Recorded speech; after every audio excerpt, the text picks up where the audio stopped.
Welcome, welcome, welcome, everybody. This is one of the rare opportunities when Verda and I are actually together.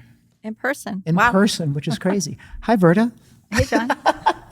So this is really exciting because we actually have this awesome panel with us today.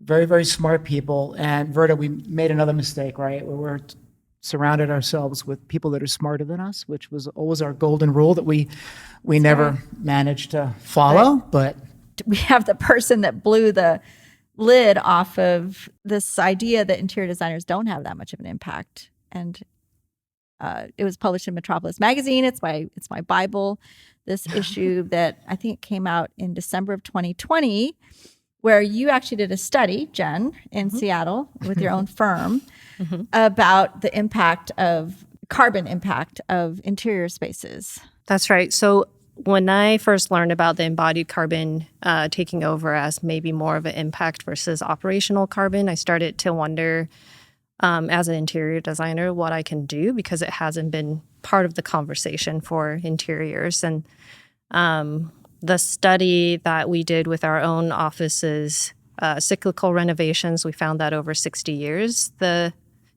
embodied carbon impact could actually rival structure and envelope. And that was when the light bulb went off, like, we need to change how we practice and how we see this. And I think that's how I met David too, because Metropolis published the research and then worked on the climate pledge or the interiors pledge. And now I'm here, and we have more impact than we imagine. Mm-hmm. And that, to me, that's the first step, right?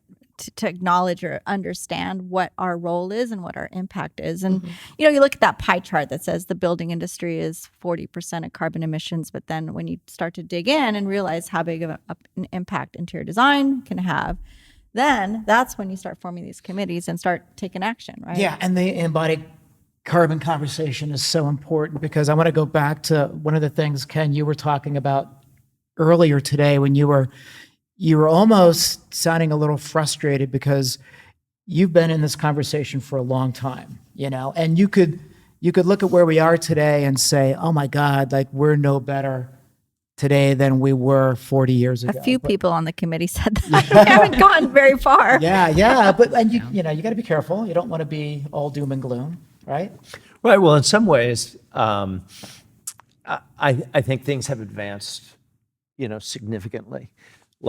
And what's frustrating to me, I think, is that the folks out there that are making the products that we put in our interiors have gotten, on the train and are going in the right direction. Yeah. Right. But what's frustrating to me is that now, because the first truly green project I ever did was the headquarters for Greenpeace in 1999. And at that time, there were very few green materials out there available. And so it was a bit of a struggle. It required a tremendous amount of research, and there just wasn't a whole lot to go on. It's prior to LEED and all of these tools that we've got now. Yeah. And now, fast forward, 23 years, we've got a tremendous amount of tools out there, and a tremendous amount of green materials and green furniture and all kinds of things that are out there available to us. And so it's arguably much easier to do it now than it was back then. But we're still not doing what we could. And there's a lack of understanding about it. And I think there's a fear. A lot of fear is in regards to the cost, which I think is a false fear. Certainly there are things that you can do in a project that are very green that do cost more money. But generally speaking, when you do that, there's a payoff on the other end. And so it's maybe a longer term You have to see the ROI. proposition. Yeah. And there are ROIs. And then there are many, many things that you can do at absolutely no cost. And it's just thinking about the strategy, and in some cases, even lower cost, like especially when we get into a conversation about reuse of materials and so forth, or even designing for deconstruction, that type of thing. Somebody, go ahead. Sorry, somebody said that they felt like we're still in this early adopter phase, which it, Oh, when, yeah, when you I said when I that. heard Yeah, that, I'm like, it does kind of It feel that was way. Linda, Oh, it was so- Linda. Yeah, yeah, yeah. and- the and- brilliant The Linda early adapter. Sorrento. Yeah, Yeah, brilliant Linda. Linda Sorrento. Who was Yes. amazing. And Lisa, that I think that got us talking a little bit about the next generation. And I know you're in Right. academia, Yeah. and that could really move the needle if we can educate students. And I think, one of the things that strikes me about being in higher education, and I started out in practice, and I started out doing historic preservation and adaptive reuse. And that's how I got into sustainability in the first place. And so when I started teaching, which has been about 20 years ago now, I thought it was really important to be having that conversation as a part of higher education. And it's integrated to interior design education now. It is something all accredited programs are having to teach about. And I think what we're going to see is a change, over the next couple of years, decade possibly, of where people are coming in knowing that, when you're a brand new college graduate, though, you aren't going to go into Ken's office and say, Right. hey, we need to be doing this, but as they mature in their feeling comfortable in their new career, I think we're going to start to see that because they're learning about biophilic design, they're learning about LEED, they're learning about the WELL standard, they're learning all these things and as a part of their design process, and they come in wanting that. Is it going to be part of a recruiting retention effort from firms to sort of empower young designers? Yeah, to and pursue allow that? them to contribute that. I think that's going to be, I would imagine they're going to be frustrated if they are stuck in a situation where they can't contribute that. Like, no, I understand you know that, but go pull this set of CDs and do this way, I think it's going to take some shifting of the culture of the existing, people in the firms already to allow for that, to allow for change, because, change costs money, right? You change your process, you change your details, change the companies you want to work with, and so on. And that's going to, I think that's part of it. Do the students have any kind of a preconceived notion of what it's going to be like when they start practicing? Do they ever I think talk they about probably, we do, but school is it's a contrived environment, right? Some programs don't even use real world projects, for instance. Some do, not all of them, but you don't work directly with a client in school, usually. And so just that whole shift in thinking you're going to be the designer on the project because you have been in school, you get into an office and you're contributing to production documents and part of a team, but not the lead designer. So I think there is always a kind of culture shock when you go out. I think that, I just want to add that I think that students right now are in a power position, right? Like everybody's clamoring for talent. Right. And so that's a power position. And I would say that every graduating student should, when they're in that interview with prospective employers, and if they're sharp and talented, they're going to have multiple interviews, right? Right. Ask the firm, what is your position on climate, health, and equity in your projects? And let them respond to that and find out if they haven't already done the research beforehand. But Which I hope they have. I think that part of it is, I think the profession is moving in this direction, but we just need to have them move even faster, and so make it easier. We have to eliminate the friction that we've got that's hindering us from doing more. And I think this is a position where students I know care about it generally, and that they can help drive that change in their firms. Where's the friction right now, do you think?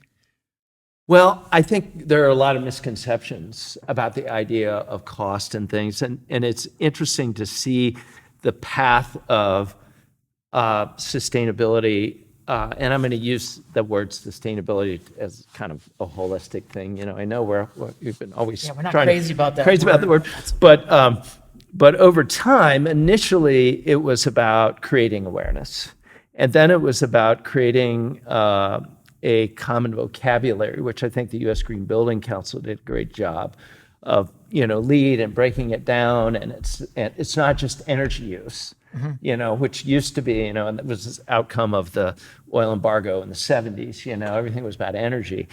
It wasn't just about energy. It was about material health. It was about indoor air quality. It was about communities and site selection and things like that. And then the next step was just to double down on those things. And now we're in this position where we're really thinking about carbon. And carbon is really tied to energy for sure, but there's a lot of mystery around carbon. And that's a difficult thing for us all to get our arms around. But basically, almost everything that we do produces some sort of carbon. Talking right now produces carbon. Yeah. And all those things. And so how we manage that, because we've got to get carbon, we've got to stop putting anthropogenic carbon into the atmosphere, basically. And so, and that's just almost too big of a problem for people to understand. But there are ways that we can do it, and we're digging into those things. one bit less fly. Get rid of it. Get rid of it. Get rid of it. There it goes. Field goal. Never mind protecting threatened ecosystems. Kill that fly. I do think part of the friction comes from this value proposition for our clients. And David Or and for Ken, lack of understanding what the value right, proposition is. exactly. And David and Ken, you both work with Perkins&Will, and I'm sure it's not, people probably come to you because you guys are really the North Star on sustainability, net zero design, et cetera. But I'd love to hear from you, David, maybe some thoughts around clients, and Jen as well, since you don't work for Perkins&Will, and how the challenges and the friction that you've had. I'll go first. Yeah, I mean, I think we've had a lot of conversations how you sell designs to a client who isn't specifically asking for it. So, Ken and I both practice in DC, and we're lucky in that there's a lot of mission-driven clients in DC that have that as part of their goals, right? But how do you talk about sustainability? How do you talk about climate? How do you talk about health if that's not part of their mission? And I think part of it is figuring out what does matter to a client. And we're very used to talking about our designs in a way that celebrates the design, right? Like, we're such amazing designers, and we're giving you this thing that does, this, and it's reduced embodied carbon, and it has no toxic materials, instead of talking to clients about how our design is going to help them with their mission, right? How do our design solutions help you attract and retain prospective talent? How does it help you further your mission? How does it help you, does indoor air quality make people, more cognitively function at a higher cognitive level? And so they're going to be more productive and better at strategic thinking. So More creative. Yeah, it's changing how we talk about our design to celebrate us less and talk about how the design can help our clients celebrate themselves.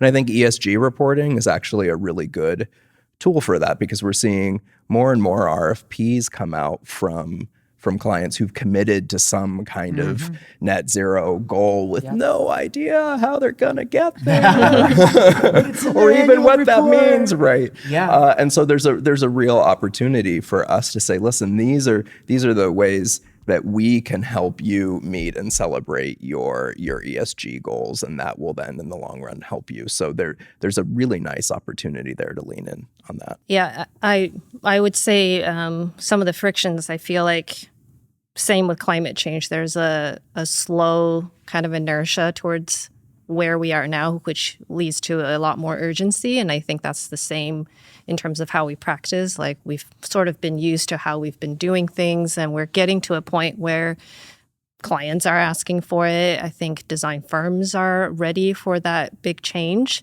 And even for the ones that aren't ready for it, I think as designers, there are things that we can do, just make better choices. That doesn't necessarily cost any different. So I think seeing that is hopeful, because now we're getting more clients that are willing to sign on and say, I have this ESG goal, and how do we get there? And we can figure it out together, and we can experiment. I mean, I think throughout maybe the past 10 years, there's materials that would come out that has new technology, and they might actually have failed at a certain point, but then they are moving in the right direction. And I think being open to trying things that might not work right now but can make a bigger shift later is kind of the fear, but sometimes that will get us further if we're willing to break things a little bit and put it back better. I also think, just to pivot a little bit, I think a big point of friction is time and resources. I think a lot of firms, a lot of designers are interested in designing responsibly, but they just don't have, maybe they work for a smaller firm that doesn't have the resources of a Perkins&Will, or whatever the challenge is. But like, what are the tools that are available to help them? What are the platforms to help them track? And so I think, part of what our committee is trying to do is really help link designers to tools like, Mindful Materials or the Carbon Leadership Forum, and connect them, because there are more tools and resources coming online every day to help with that, Which right? can be prohibitive, right? I mean, sometimes I think it can be so overwhelming. Yeah. How do you create a cadence? Decision paralysis. How do you make it Analysis easy paralysis, for somebody to do it? I think that's the key thing. A big firm like Perkins&Will has a lot of resources, but your average small firm may want to do this and may be interested in it, but having those resources available at a different scale is a totally different thing. So I think that's one of the things we've been talking about as a committee is, how do we provide that? How do we make that available so that people who are committed to this and want to do the right thing can easily, yes, you need to have clients who are interested in it. That always helps. But you can also, if it doesn't cost any more, you can educate people. Yeah. Well, and I think our role is really, I mean, there are resources out there that we know of and that we use, and part of our role is to curate that, Right. just to make it a little easier and curate a source, depending on what your focus is and so forth on that. And I think that would be of huge benefit to people. Yeah. Yeah, I think we're on the cusp of some tools coming out that are going to be really Well, incredible. you just put a playbook together, Right. O+A, Yep. and so that was. We have a downloadable eco playbook that we have. Metropolis Magazine has a climate toolkit. Eco Meaties and Mindful Materials and Mortar are coming together to have a new and improved database of materials that are searchable in all kinds of different ways. And I think we're on the verge of a really good embodied carbon calculator for interiors, or already have one. Does anybody? EC3 is a EC3 great is a tool But that we it still could be honed a little bit more, doesn't it? That's true. Yeah. That's true. Yeah. But I think we're getting there. But I think, the great thing to talk about Ecomedias for a second, they created a portal for ASID, and that actually allows us to track engagement, which I think is kind of cool. So, and that's one of the things the committee is really thinking about. How do we engage people without scaring people away, right? And that's a big part of it. So, I'm kind of excited about that. Yeah, I think it's, it comes back to like the systems that we're accustomed to. And I think of, this culture of ease and comfort. We were talking about how to making things easy and this and that and frictionless. But I don't think change happens without friction. Got to break some dishes. So right? in some ways, we need Ken to gets bonus points for we that. need to get a little more. We need to dig in a little bit and say it's okay for this to be challenging, and we need to work. I feel through like it. you've talked about friction before. I'd always talk about. Well, friction. Verda, I have a saying that I used to say all the time that the easy things have the greatest chance of being mediocre, where it's the difficult things have the greatest chance of being excellent. He usually says that when he's being difficult. I love it, which is probably all the time. Oh yeah, I find that hard to believe. Let's talk about being difficult. Okay, so sustainability. You just mentioned that you're like, I hate to use that word, but it's Well, it's kinda bigger like- than that now. right? And it's kind of like all we have right now. And I'd love to hear like how the committee is addressing going beyond sustainability and what that is or what that might be, and why there's no word that we can really use. And Well, I think it's sustainability is one of these words that's always been a little bit questioned, but we all know what it means, and now we've created the Committee on Climate Health and Equity, which is like climate health and equity is now even more words, and but I think it's more descriptive of what we're really talking about, because as David said earlier today, talked about how those are so linked together, and it's important. But I don't know. It is. I think it's systemic. That's the thing. It's could call it systemic. coaching. That's why ESG reporting is it depends who you talk to. Sometimes it's working, sometimes it's not. Yeah. But the problem is systemic, and it goes everywhere. And so you're not going to find one word that encapsulates what we're trying to do. But I think that linkage is actually an advantage, because you brought up the point, how do you engage people?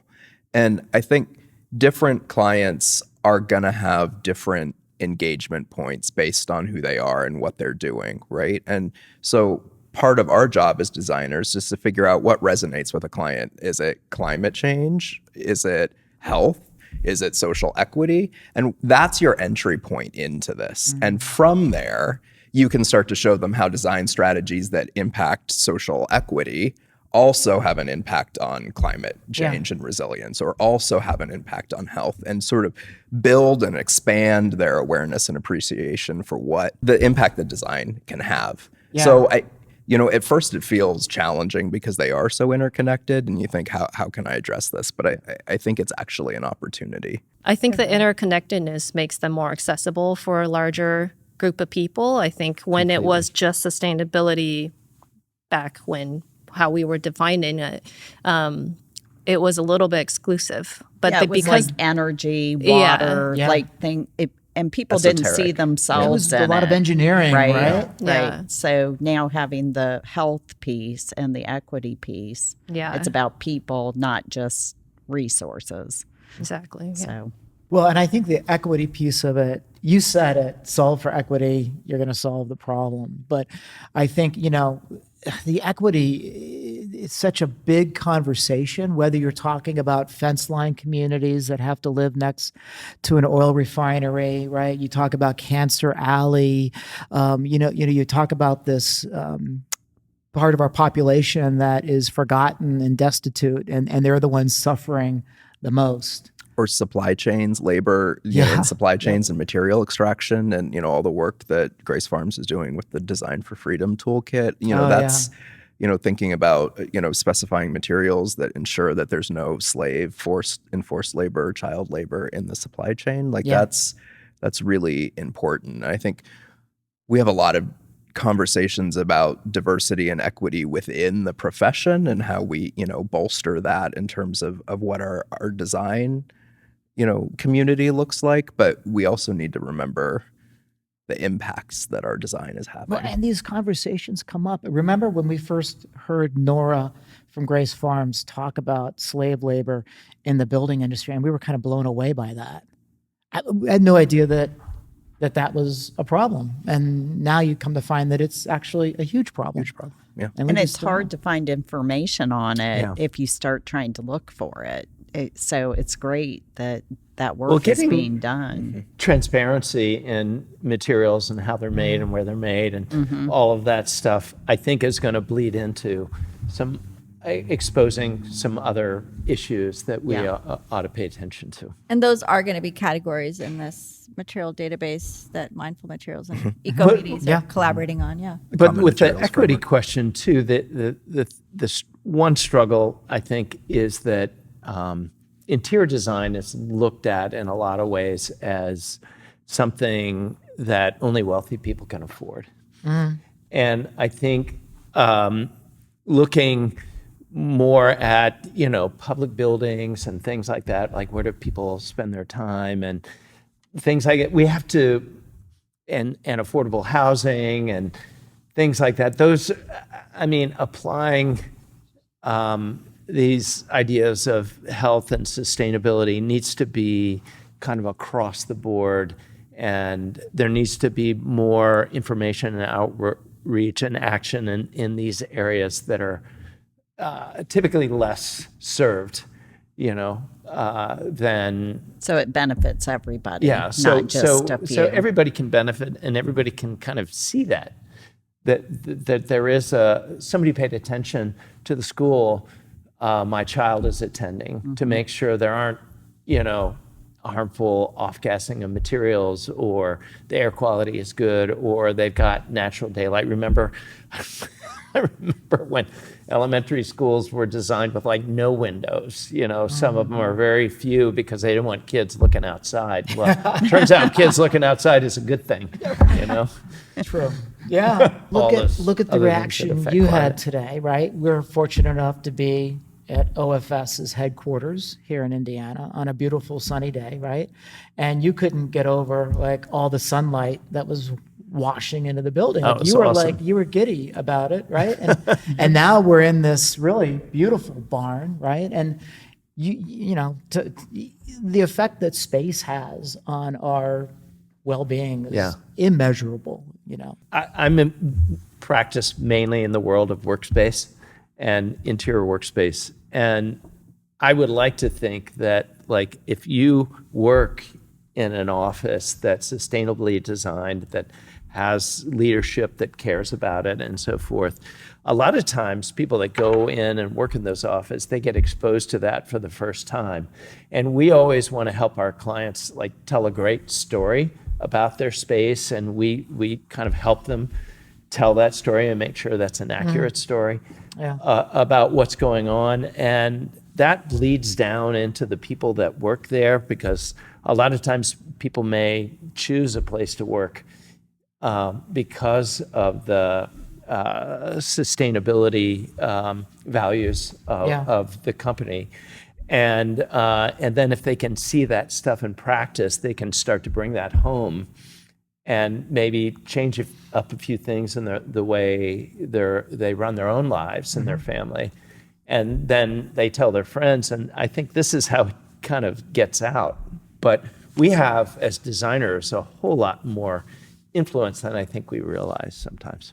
And there's so many layers to the conversation too. I always think back about how you and I have been talking about this for a couple of years and how our understanding has evolved, right? And we've kind of gone through our dark moments where there was a lot to blame, and I'm as guilty as anybody of like listening to a podcast, about what the big oil companies are doing today. And then I finish that podcast and I'm like pissed off and I'm angry.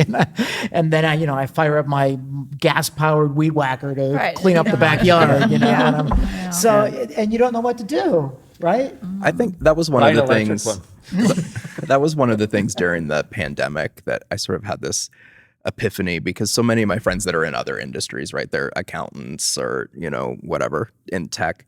And there were so many things going on in the pandemic, half the country was on fire, and people that I knew just kept expressing this sort of futility, like it all feels so big and what can I do? And I just one day was sitting there and I was like, you know what? I'm lucky because I am in a profession that does actually have an impact. And I kind of had this realization that whether we know it or not, like every day we get to show up at work and be hopeful because we have to be able to envision a better future for our clients. We have to be able to believe that the solutions that we're designing for them are going to improve, you know, their life in some capacity. And that's a pretty special, inherently powerful thing, optimistic. right? That we get to Right. show up every day at work and be hopeful that things are going to get better. And I think we're pretty lucky to be in an environment that lets us do that. That makes me think a little bit about this idea of equity and a few things that we've been talking about. So people that contribute the least to the climate disaster are the ones that are going to have the biggest impacts, right? And we look at ourselves as Americans, and have you guys all seen that chart, like how much Such a good energy or how much embodied carbon we release? Especially if you look at it from a historical perspective, we're by far like twice as much more than China or Russia, like 300. I don't know what the unit is, but we're like 300, and like your average around the world, even like in Europe, it's like 30 or 40. So we're hundreds times more, use more resources and spew more carbon into the air. And, you know, we were talking, this to me, this ties into friction and change. It's like, well, and you were talking about, you know, your gas powered motor, like ultimately, we need to use less stuff and we need to make less of an impact. We need to tighten our belts, and that's so hard. And I know, Jen, you talk a lot about reusing materials, because that is the single best thing that you can do, is to either do nothing or use less. And do you feel like you're making traction with that, or that it's a hard sell, or how are you framing that conversation? There's a lot of initiatives, and I see this in new business ideas that are focused around reuse. Like we talked about Reseat. I think there's Furnish for residential, where you can rent something and then give it back to them for a credit when you're done with it. So I think there is a movement in the industry towards reuse. You know, when I think about zero carbon interiors, no matter what I do, I'm adding carbon. And there's carbon sequestration tools, but you know, that knowledge is still a little hazy. I mean, even for me, I don't quite know how to calculate that and how it's actually capturing carbon.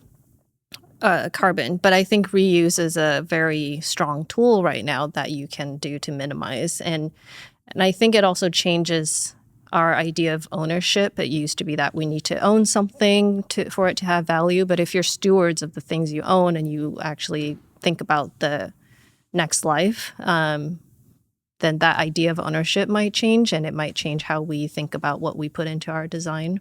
I would add to that, I think we need to rethink the idea that things have to be redone every 10 years or on a regular cycle, because that was something when I first came to interior design, you know, from a historic preservation background. You know, I'm trying to preserve stuff, right? You know, adaptively reuse things. But it was kind of a shock to me to hear, you know, well, the average kitchen needs to be redone every 10 years. Like when you think about that whole mentality, it's inherently wasteful, and not to talk us all out of employment. I was going to say, but I think there's a way to make things where you can take them apart and reconstruct, and the whole way you design things, design for disassembly. I mean, there's a whole bunch of things we could be focusing on besides start over, you know, take it to the landfill. And it just seems the whole approach is a little off. Yeah. It seems like the role of the designer could change, or could be augmented. We're becoming more like psychologists and facilities people and operations and well, it's almost like carbon consultants, right? And thinking about our buildings as material banks and how that can be reused and reconfigured, and doing, you know, material audits. You know, one of the challenges in tenant improvement work is that lots of times by the time we come with a client to a space, it's already been demolished, right? The landlord's already white boxed it.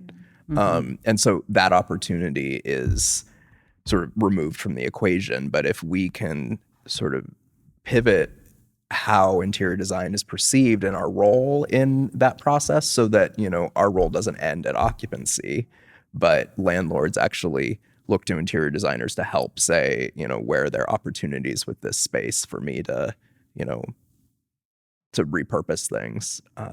I think that's where we need to head. Yeah, and I feel like some of that seems a little less sexy and exciting than like designing something new. But I think an interesting route is this idea of being part of a bigger team. And I know that's starting to happen more and more, where interior designers plug into a team of urban planners and architects, and you're looking at not just the interior of a building, but the entire ecosystem. Do you guys have experience in any working on projects at that scale and embedding yourself into a team like that? Yeah. Well, really pushing for integrated design at our office that's the at word I was Element. Yeah, because I think it's hard to silo interiors and then architecture and then urban design and think of them all as separate systems. And I think there's a bit more streamlined sustainability approach when you think of it as an integrated process. So I'm trying to think, there's a project, and just in terms of space efficiency, there's a project where I came in and helped set the structural grid because of the program that we knew it's required, and the efficiency went up just because we were able to work together from the get-go of a project. And there are things like that for sustainability that I think works when it's an integrated process. Ken and I are working with a client right now that has really ambitious climate and embodied carbon goals. And we had an opportunity to sort of move into a space where we could reuse things. We worked with the general contractor to identify, they have a large presence in our area. And so they salvage materials from other sites, studs and insulation and things like that, and then our engineers to salvage and repurpose and reuse. Contractors are a big part of it too. It's not just the design team. There is a huge disconnect between how long our materials and products last and how long we actually use them. Well, and some products, like some carpet, for example, is extremely durable. Oh yeah, it could last 50 years. Yeah, it can last forever, but we throw it out anyway. Yeah, it's funny. You look at say, Declare labels, and they have the life expectancy of all these products, and it's 25, 30, 50 years on some of it. And you're like, often it uglies out before it wears out. Exactly. And that's a little bit of an issue too, So in solving this reclamation problem. programs Is like, are we, because I feel like one of another friction point of our of change in our industry is that we are influenced by fashion a lot. And it's more important in some ways that new products be different than they be good. Different is more important. And, what's new? What's different? We saw that last year.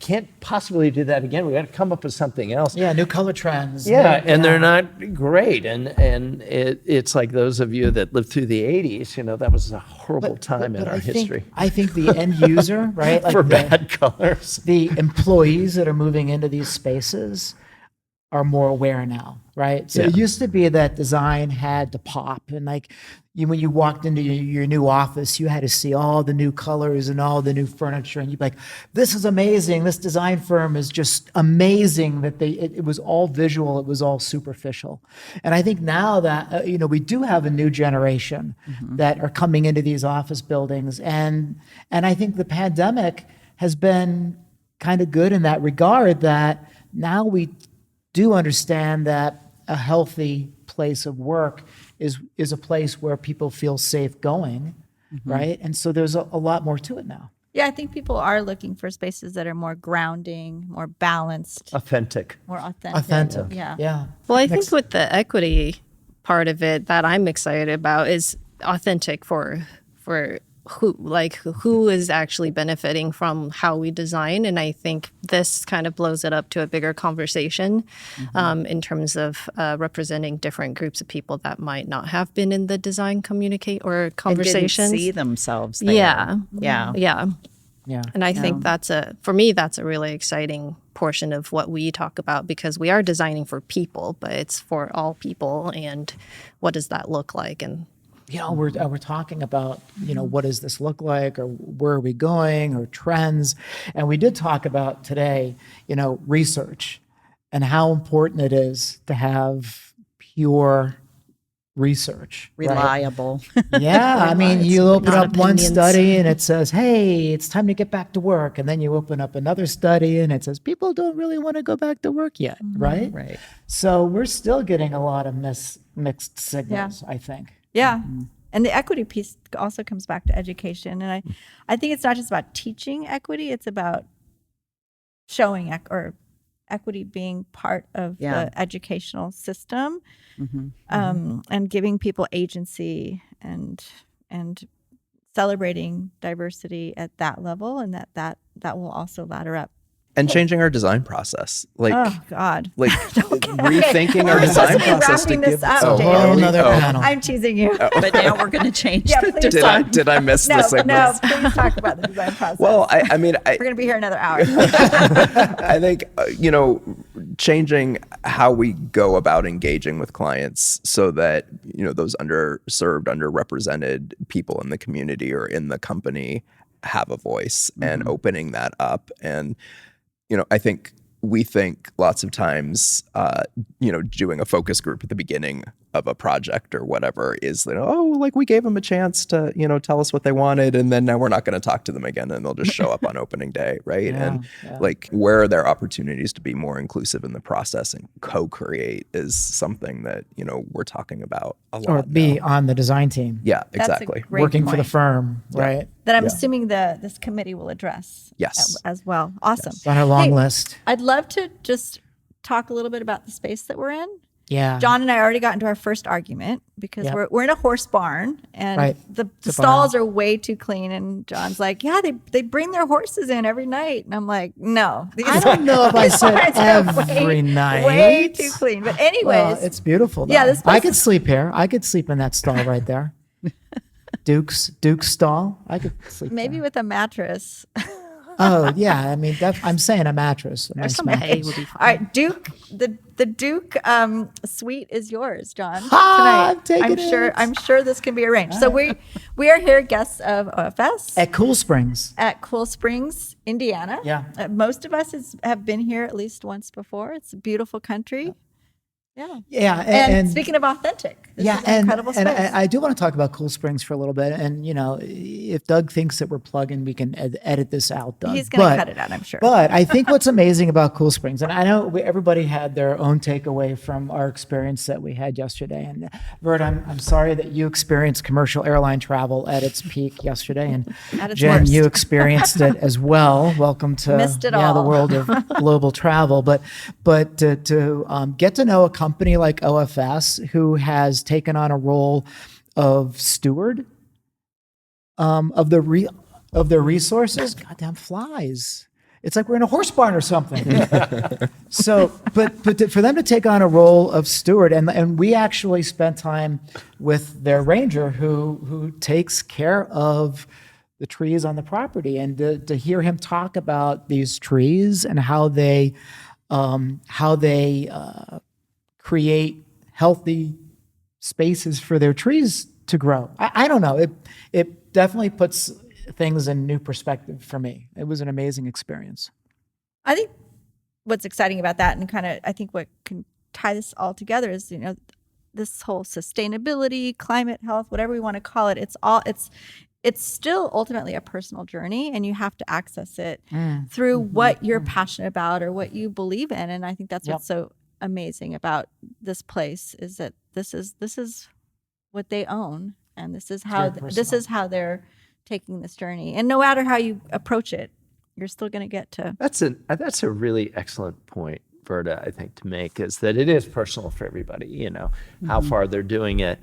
And I always think about, I forget where I heard it it may have been an Al Gore kind of that comment or something, just about the idea, like, in the future, when your grandchildren ask you, what did you do to help fight climate change? You want to have an answer for them.